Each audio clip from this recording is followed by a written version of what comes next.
Thank you. So Adriana is going to go and explain the research question that she asked and then tell Yeah. us about the results that you got. Okay, sounds good. So I ran an interaction model using regression.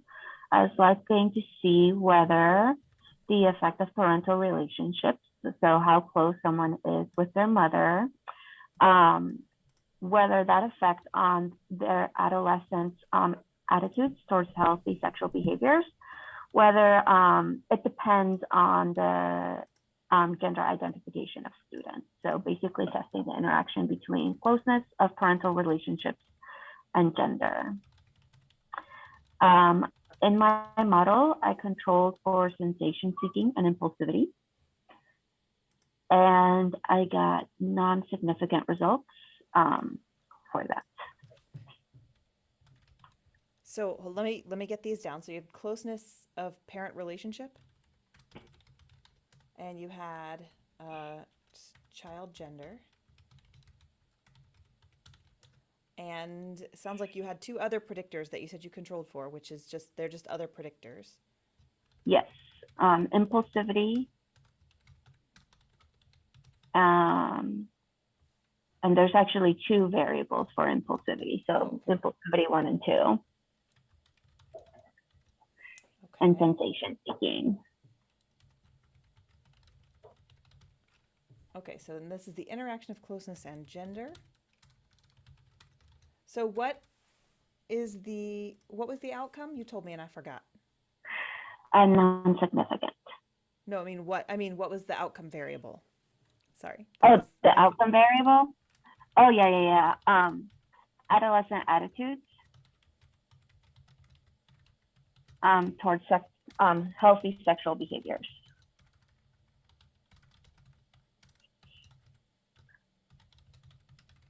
Okay. So we have so is a higher score on that is more healthy attitudes? Okay, Mm-hmm. great. So higher score is more healthy.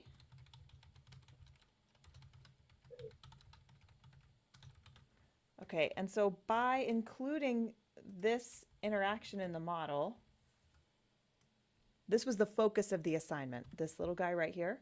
So, can you relay what the research question is that this implies?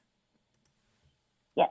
Does the effect of parental relationships on adolescents' attitudes towards unhealthy sexual behaviors depend on whether they identify as male or female? Parental relationships.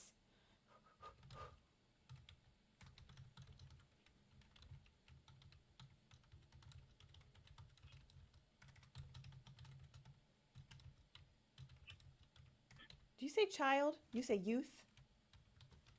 Adolescent. Adolescent. You can say youth. That's shorter too. Okay, yes. So that's a really well put. So that research question right there is what is implied by this interaction term right here. And so you said in the chat that you got different results depending on whether you use syntax or point and click.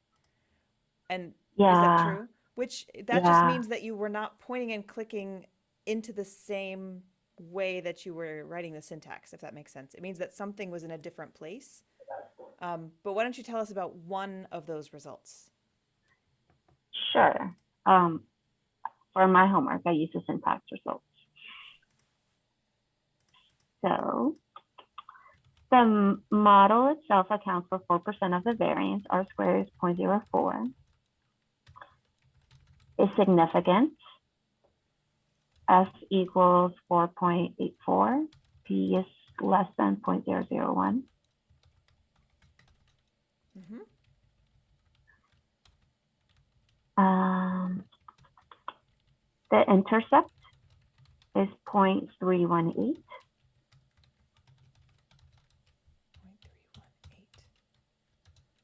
And I gotta look at my output because I have this bad habit of not reporting the significance of my intercept and slope. So give me one sec.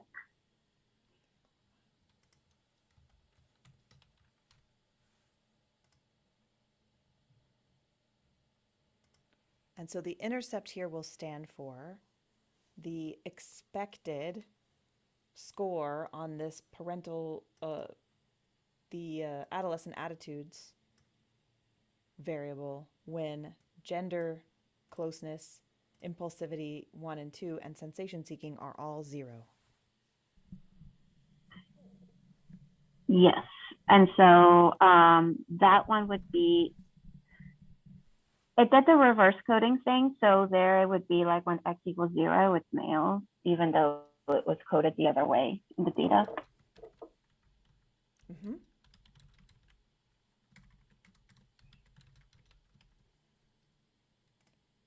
So for males and for someone scoring 0 on everything. Yeah.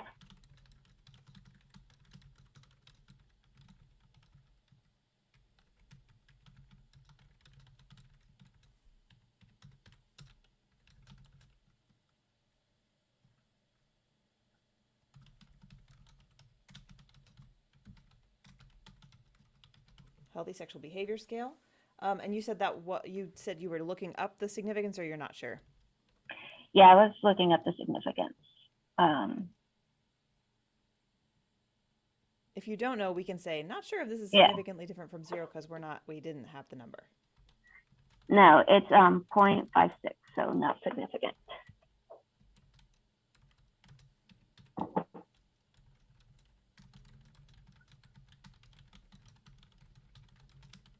Okay, so now what I'd like you to do next is interpret the closeness main effect and then tell me about the interaction. Give me 1 sec.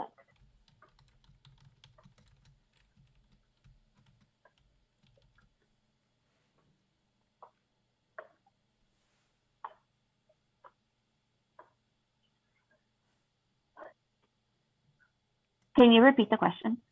Sorry. Yes. Can you tell me about the closeness main effect? Oh, that one? The B weight for closeness? Yes.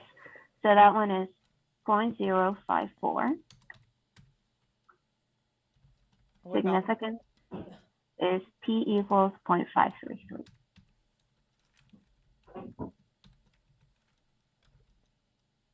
So let's interpret that. That means. So also, when I ran this, I censored the means. So I did the bad thing where I didn't read the homework all the way, and I just assumed that I had to run the regression and the interaction, and I didn't see till the end that I was not supposed to center. So centering is fine. I think I just was saying you didn't have to if you didn't want to. So it's completely wonderful and delightful that you centered these variables. Centered at the mean? So it's centered at the mean. Uh-huh. So the way I interpreted that is that when their score on the parental closeness scale is equal to the mean, then and then everything else is held at 0, then their score on the scale for measuring attitudes towards healthy sexual behaviors is going to be 0.54, so slightly above the mean, but basically at the mean.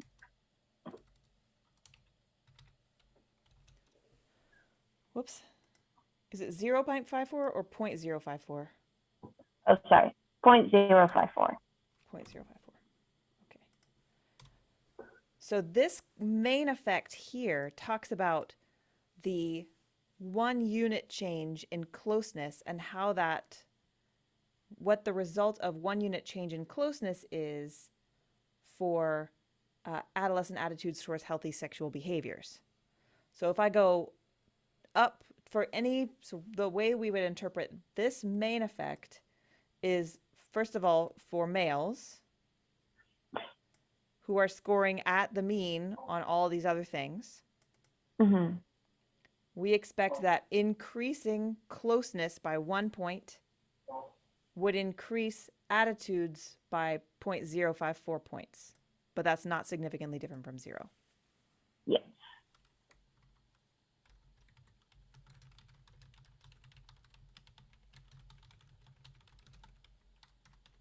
So here, instead of when their score on parental closeness scale is equal to the mean, this is actually, that one we'll use later if we, that one we would use if you were interpreting gender.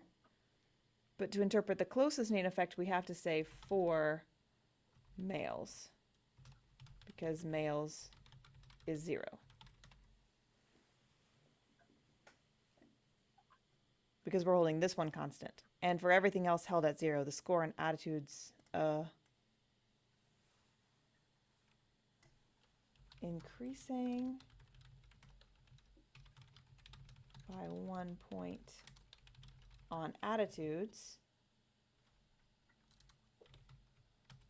corresponds to an expected 0.054 point increase in the outcome.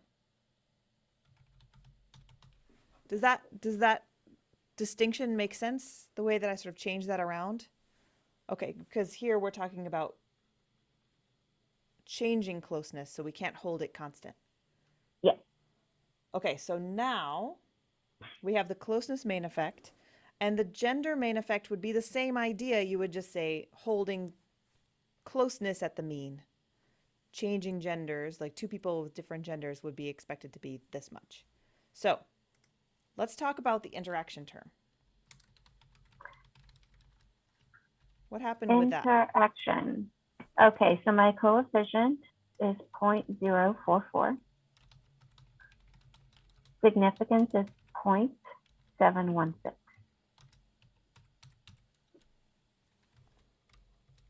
So in the simplest terms, can you answer this question using this coefficient? I would say that the effect of parental relationships on students' attitudes towards healthy sexual behaviors, it's not dependent on whether they are male or female.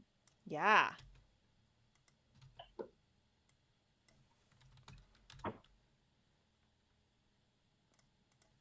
Does not depend. After controlling for, after controlling for a covariate.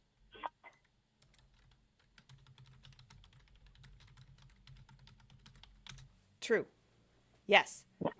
So this is that circle connection that I'm looking for. The research question is here, and the interaction effect answers the research question. In order to say, does it? No, it does not. Awesome, thank you.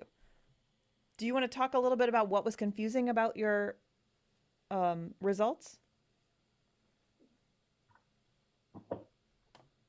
Well, I mean, to be honest, I did the point and click method to try to run it without the censoring. And then I expected my coefficients to be different, but I expected, I mean, my intercept and things like that, but I expected the significance levels to be the same. And they were not. And I have not gone back into the data to play around with it to see what is going on there. So that is that. So a couple of significance levels would be different potentially, but certainly the intercept should be. But maybe it's something that we can look at later if you would like to play around with it and see what was going on. But as you recenter things, certainly the intercept will always change. The significance of everything else should all be about the same. Okay, excellent. Does anyone else have one that they would like to share? Did anybody find a significant interaction? They're very hard to find, so if you found one, I would love to hear about it and love for you to tell us about it.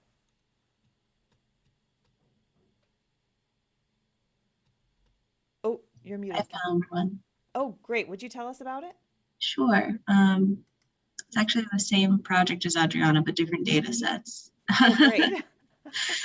Mine doesn't have as much parent and stuff. So my research question was, does the relationship between beliefs about learning from errors and tendency towards mastery goal orientations depend on familial ethnic socialization? I think I used these variables before in an example. a couple of them. So the learning from errors is just whether or not students believe that they can or cannot learn from mistakes, basically. Tendency towards mastery goal orientation. Mastery goal orientation is just a motivational strategy. So it's just one way that they can set goals for themselves. It tends to be more adaptive. And then familial ethnic socialization is a measure of how well students feel that they've been socialized into their ethnic identity. So how close they feel to their ethnic identity, how much their family has taught them about their ethnic identity, those sorts of things. Interesting. Okay. Yeah. So my predictors were learning from errors and familial ethnic identity. And the outcome variable was beliefs about learning from errors. Oh my gosh, I can't spell. Sorry, my outcome variable was mastery goal orientation. So this is like higher score means more likely to have a mastery goal orientation? Yeah. Mm-hmm. Great. Higher score in all of these means, so higher score is higher mastery, higher, more positive beliefs about learning from errors, and greater sense of socialization. About 36.3% of the variance in beliefs about errors was accounted for by, I told you wrong, I'm sorry. My outcome variable was beliefs about errors, but 36.3% of variance in beliefs about errors was accounted for by mastery goals, familial ethnic socialization, and the interaction between the two. So I have these backwards. Yeah, that's me, sorry. Oh, that's okay. And we got that here. Learning from errors, mastery goal orientation, and familiar ethnic identity socialization. Wow, 36% of the variance is explained? That's amazing. Mm-hmm. The F value is 6.661. Significance is 0.001. Is accounted for by mastery goal orientation, familial ethnic socialization, and the interaction between the two.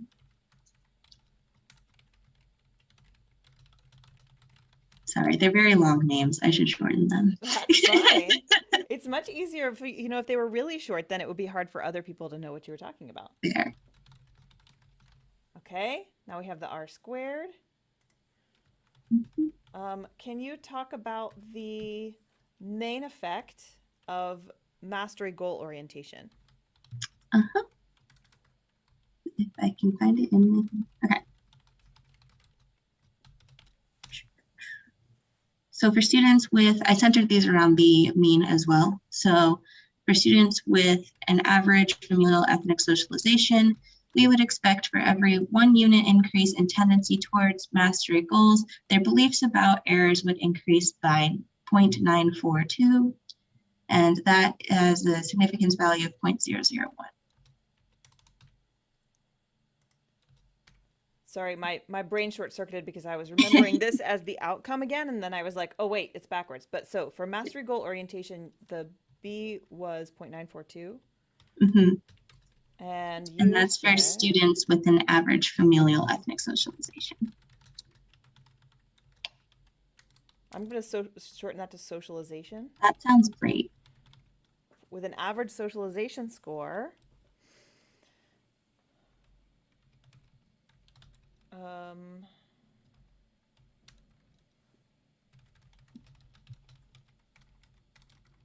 increasing mastery goal orientation by 1 point results in an expected significant increase in learning from errors. P equals 0.001. Okay, so now, keeping in the theme, can you answer this question from your from your interaction term? So the interaction term was significant. The beta value was 0.545, and the significance value was 0.029. And that indicates that familial ethnic socialization is a significant moderator for the relationship between mastery goal orientation and beliefs about errors. And then after graphing it, the moderation is significant such that low familial ethnic socialization, students with low familial ethnic socialization, their beliefs about errors benefit from having a higher tendency towards mastery goals. Cool. Yeah, so it was one of the alligators like this. Yeah. Is it a greater than sign or a less than sign? The higher it gets, the smaller it gets. So less than, greater than. Greater than, yep, greater than sign. Socialization is a significant moderator between learning from errors and mastery goal orientation. Fascinating. Mm-hmm. So did you expect that to happen based on what you had read in the literature, or were you just like hoping? So in the literature, we know that it's important to know that this is a predominantly white sample. And I wanted to control for ethnicity, but it was going to take me like a week to get our ethnicity variable in order. So I didn't control for ethnicity yet. But we know that in different cultures, education is valued differently. So in white cultures, often education has a high value. In Black and Latino cultures, it often has a lower value just because of lots of history, and we can talk about how education has wronged those groups. But so as they're socialized into their ethnic identity, that often is associated with cultural beliefs. And so if they're socialized into a culture with high value towards education, then they will most likely have high value for learning, and they will lean more towards mastery goals. Interesting. So, and then mastery goals should lean towards more higher beliefs about errors, because mastery is about learning the material and mastering it over like grades. Oh, interesting. So I would expect it to look this way for a predominantly white sample. I believe that that since it was predominantly white, any of the Black or Latino students we had, their beliefs might have been canceled out. So I would expect that if I cut just them out, we would see the exact opposite relationship. Oh, now that's an interesting testable hypothesis. Yes, I just didn't have time to do that. Fascinating. Well, hang on to that one, because I think you may have just come up with your final project idea. Yes. Interesting. So that makes a lot of sense. Thank you for sharing that with us. That's fascinating. I want to back up to something that Adriana just put in the chat here, which was that if she didn't control for these covariates, then she did see a significant interaction between closeness and gender in predicting adolescent attitudes. Mm-hmm. And I have the same covariates. I just didn't control for those because those are related to sexual attitudes. And interesting. So we know that these are related to sexual attitudes, but nothing else. What I think is very interesting, though, is that in this data set here, Adriana is finding that only 4% of the variance is explained. But Kamiko, you're finding that it's almost, it's 36%. So it's much higher. Another factor might be that our two different data sets, she has like 1,000 or more, and I have about 40. Because I'm from a summer program, which was a very different program from our school year program. Well, I don't know that necessarily changes the variance, like why you would have different variance explained, but it sounds like you have a very specific sample. Mm-hmm. So, and if you remember these equations, one of the things that goes in the denominator is your standard deviations. And how similar people are to one another, the smaller that is, the larger your variance explained can be. So that may be what the difference is there. That's fascinating. So similar variables, different people. Very cool. Okay, does anyone else have something from their homework assignment that they would like to bring up or go over with the class? Because if it's something that's confusing to you, I guarantee you it's confusing to somebody else. So if you ran it and you interpreted it, but you're still sort of confused about it or don't feel very confident about it, I'd love to have you discuss that. Your R squared was really high when you didn't include the covariates? Adriana, then I'm worried about these covariates. Sorry, Well, Adriana put in the chat, R squared yeah, was so, higher without covariates. I mean, I guess,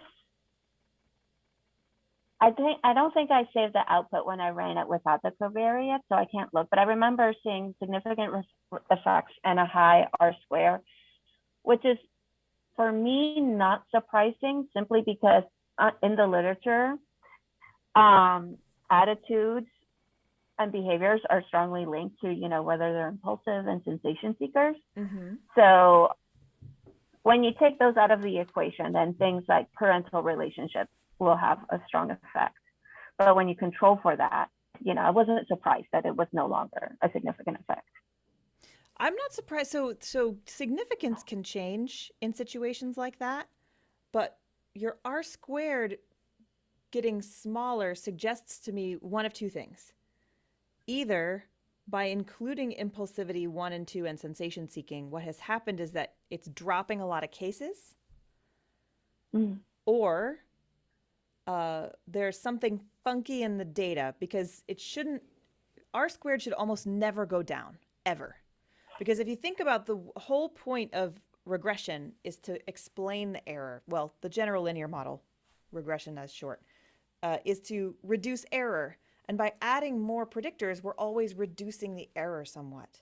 And by reducing the error, we're increasing our variance explained. So if we know that impulsivity and sensation seeking should be strongly related to adolescent attitudes towards healthy behaviors, then having the R squared decrease a lot is sort of a red flag to me that there's something going on with the data that's not quite what we think it is. Good to know. Yeah, so this would be fun to look at, and maybe if you run it one more time and wouldn't mind sending it to me, you can sort of add it up onto this homework, or we can email about it. But it would be nice to get to the bottom of what's going on there to sort of help understand what's happening. Thank you for being willing to share that with the group. It's so interesting. It's probably people being dropped. Maybe. Because one of the things that we haven't talked about that we'll talk about at the end is missing data issues. And these models automatically drop anybody who's missing data. So if you have people who, for example, are just missing data on these two, but aren't missing data on the other things, once these variables are included, those people will be dropped out of the model. So that's one reason that you could see things that change as you add and subtract variables.